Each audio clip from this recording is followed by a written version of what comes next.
हाओ को उसकी टीचर प्राइवेट में उसको मिलने को बुलाती है। यू हाओ उनके केबिन में जाता है और वहाँ जाते ही टीचर उससे कहती है, तुम्हारी गार्डियन स्पिरिट्स के बारे में मैं क्यूरियस हूँ। मुझे बहुत सालों का एक्सपीरियंस है, लेकिन फिर भी मैं तुम्हारी गार्डियन स्पिरिट का पता नहीं लगा पा रही हूँ। इसलिए मुझे तुमसे आंसर चाहिए कि तुम्हारी गार्डियन स्पिरिट यानी मार्शल सोल क्या है। वहीं बाहर खड़ा वैन डोंग सोच में है कि आखिर टीचर ने उसको अकेले में क्यों बुलाया है और वो उसे क्लास में भी प्रोटेक्ट कर रही है। टीचर कहती है कि अब समझ आया कि पैनसेट ने तुम्हें क्यों यहाँ पर अपने कोटा से पढ़ाने के लिए भेजा। वो फिर उसे अपने साथ डिवीजन ऑफ स्पिरिट गाइड्स में ले जाती है, जहाँ पर सोल गाइड का यूज करके कई एक्सपेरिमेंट किए जाते हैं। टीचर्स वो यहाँ के इंचार्ज के पास उसे लाकर कहती है कि ये बच्चा स्पिरिट गाइडिंग टूल के लिए एकदम परफेक्ट है। इंचार्ज यू हाओ को अच्छे से देखता है और कहता है कि इसकी बॉडी कमजोर है और ये सबसे वीक वाला सोल गाइड टूल भी यूज नहीं कर पाएगा यहाँ पर। लेकिन टीचर्स वो के इंसिस्ट करने पर वो उसे मौका देने को मान जाता है और यू हाओ वहाँ अपनी सोल टेक्निक का यूज करता है और इंचार्ज के आसपास की चीजों को स्लो बना देता है। इंचार्ज के आसपास की सारी चीजें जो कि 10 मीटर की रेंज में है, उनको इंचार्ज स्लो मोशन में फील कर पा रहा है। वो इससे शॉक हो जाते हैं कि ये इस पावर को अपने टीममेट को भी शेयर कर सकता है। वो इससे इम्प्रेस होकर पूछते हैं कि आखिर ये तुम्हारे पास केवल 10 साल पुराने स्पिरिट बीस्ट की स्पिरिट रिंग से कैसे है। यू हाओ याद करता है कि स्काई टीम ने उसे बताने से मना किया था, इसलिए वो सिर्फ यही कहता है कि ये उसकी सोल टेक्निक है। इसलिए टीचर्स वो इंचार्ज से कहती है कि क्या कोई चांस है इसकी घोस्ट कल म्यूटेशन को ट्रिगर करने का। इंचार्ज हाँ कहता है और अपने असिस्टेंट काइटू को बुलाकर यू हाओ को फायर कैनन के पास ले जाने को कहता है। काइटू उसको फायर कैनन प्रैक्टिस एरिया में ले जाने लगता है और इंचार्ज टीचर जू से कहता है कि मैं 12 साल से भी ज्यादा सालों से यहाँ रिसर्च कर रहा हूँ और यू एम्पायर के बाद हमने बहुत ज्यादा खतरनाक स्पिरिट गाइड टूल बनाए हैं और वो बहुत अच्छे से चल रहा है, लेकिन कमी है तो सिर्फ उसके यूजर की।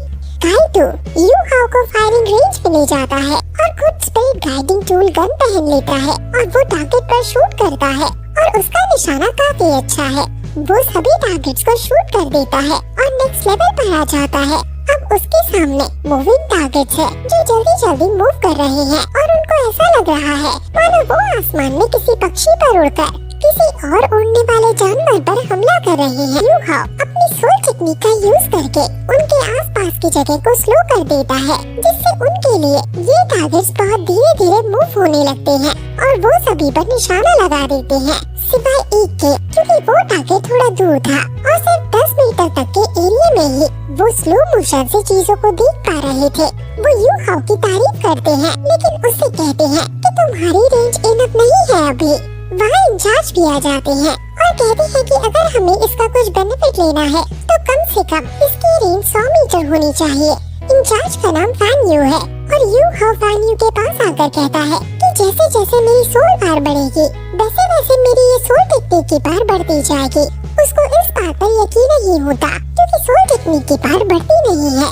यू हाओ कहता है कि जब से उसके पास ये सोल टेक्निक है उसकी रेंज हर बार 1 मीटर बढ़ी है।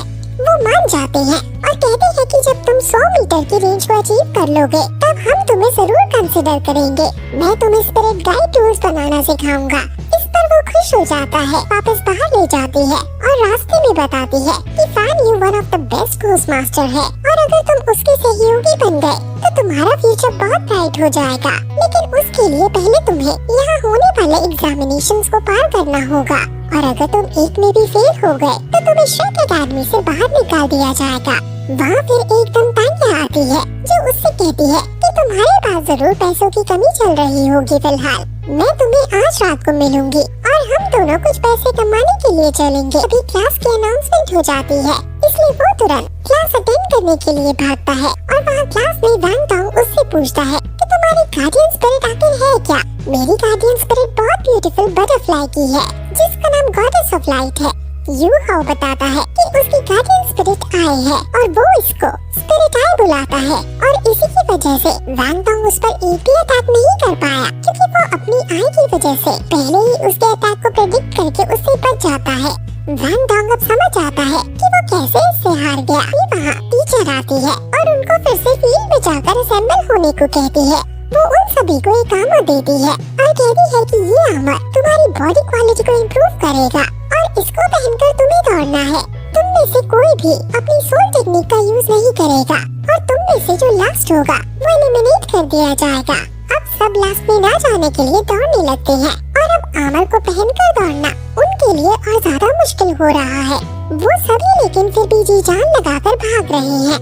भागते भागते वो सब बहुत थक जाते हैं और उनमें से कई रेस के लिए बैठ जाते हैं। लेकिन यू हाओ, जिसको किसी भी हालत में यहाँ से बाहर नहीं निकलना था, वो भागता रहता है। अब उसकी बॉडी के अंदर मिस्टीरियस स्काई स्ट्राइक होने लगता है, क्योंकि जब वो एग्जॉस्ट हो जाता है तब वो मिस्टीरियस हेवन स्ट्राइक को परफॉर्म कर सकता है, जिसकी वजह से उसकी मेरिडियंस डबल हो जाती हैं। वैंगा उसको बुरी तरह से धक्का देकर उसको सहारा देता है और दोनों साथ में फिर रेस कंप्लीट कर लेते हैं। अब धीरे धीरे सभी रेस कंप्लीट कर लेते हैं, लेकिन टीचर कहती है कि मैंने कहा था कि जब तक बेल रिंग ना हो तब तक तुम भागते रहोगे। लेकिन यू हाओ को छोड़कर सब रेस के लिए रुके, इसलिए यू हाओ को छोड़कर सभी को एलिमिनेट किया जाता है।